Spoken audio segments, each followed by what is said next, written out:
মই শ্ৰী অনন্ত বৰা মণিকাঞ্চন যোগ বিদ্যালয়ৰ এজন প্ৰশিক্ষক লগতে মোৰ সহযোগী হিচাপে আছে শ্ৰী নিকুমণি বৰা আৰু আমাৰ এখেত হৈছে মণিকাঞ্চন যোগ বিদ্যালয়ৰ সভাপতি মহোদয়। আমাৰ এই মণিকাঞ্চন যোগ বিদ্যালয়খন স্থাপিত হৈছিলে 2021 চনৰ ডিচেম্বৰ মাহত আৰু তেতিয়া বিদ্যালয় হিচাপে আছিলে, কিন্তু বৰ্তমান আমি এই চেণ্টাৰটো মণিকাঞ্চন যোগা স্পৰ্টছ এছ'চিয়েশ্যন হিচাপে আমি নামাঙ্কিত কৰিলোঁ ৰেজিষ্ট্ৰেশ্যনৰ কাৰণে।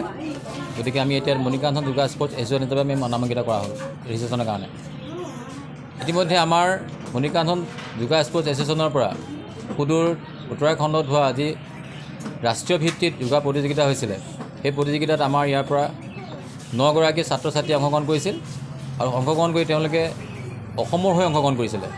অংশগ্ৰহণ কৰি তেওঁলোকে আমাৰ মণিকাঞ্চন যোগা স্পৰ্টছ এছ'চিয়েশ্যনলৈ গৌৰৱ কঢ়িয়াই আনিবলৈ সক্ষম হৈছে। বিভিন্ন প্ৰতিযোগিতাত তেওঁলোকে অংশগ্ৰহণ কৰি পুৰস্কাৰ তুলিবলৈ সক্ষম হৈছে আৰু আমি সৰ্বভাৰতীয় পৰ্যায়ত তেওঁলোকৰ ফালৰ পৰা তৃতীয় স্থান পাবলৈ সক্ষম হৈছোঁ। তেওঁলোকে খেলৰ পাৰদৰ্শিতা দেখুৱাই বিভিন্ন পদক অৰ্জন কৰি আনিব পাৰিছে আৰু ভৱিষ্যতে আমাৰ এই অনুষ্ঠানটো আগবঢ়াই নিবৰ কাৰণে আমাৰ কিছু টকা পইচাৰ আৰ্থিকভাৱে আমি অলপ শোচনীয় যদি চৰকাৰে আমাক সহায় কৰে, এই ক্ষেত্ৰত আমি ল'ৰা ছোৱালীখিনি আগবঢ়াই নিব পাৰিম বুলি আশা থাকিল।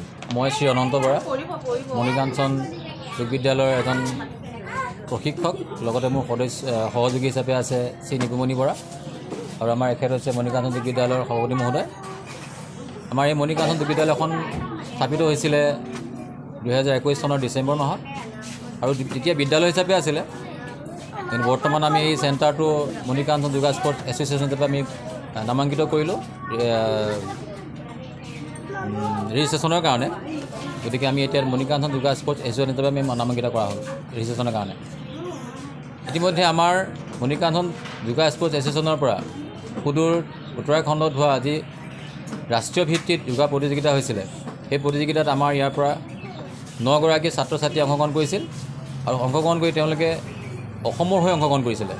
অংশগ্ৰহণ কৰি তেওঁলোকে আমাৰ মণিকাঞ্চন যোগা স্পৰ্টছ এছ'চিয়েশ্যনলৈ গৌৰৱ কঢ়িয়াই আনিবলৈ সক্ষম হৈছে। বিভিন্ন প্ৰতিযোগিতাত তেওঁলোকে অংশগ্ৰহণ কৰি পুৰস্কাৰ তুলিবলৈ সক্ষম হৈছে আৰু আমি সৰ্বভাৰতীয় পৰ্যায়ত তেওঁলোকৰ ফালৰ পৰা তৃতীয় স্থান পাবলৈ সক্ষম হৈছোঁ। তেওঁলোকে খেলৰ পাৰদৰ্শিতা দেখুৱাই বিভিন্ন পদক অৰ্জন কৰি আনিব পাৰিছে আৰু ভৱিষ্যতে আমাৰ এই অনুষ্ঠানটো আগবঢ়াই নিবৰ কাৰণে আমাৰ কিছু টকা পইচাৰ আৰ্থিকভাৱে আমি অলপ শোচনীয় যদি চৰকাৰে আমাক সহায় কৰে, এই ক্ষেত্ৰত আমি ল'ৰা ছোৱালীখিনি আগবঢ়াই নিব পাৰিম বুলি আশা থাকিল।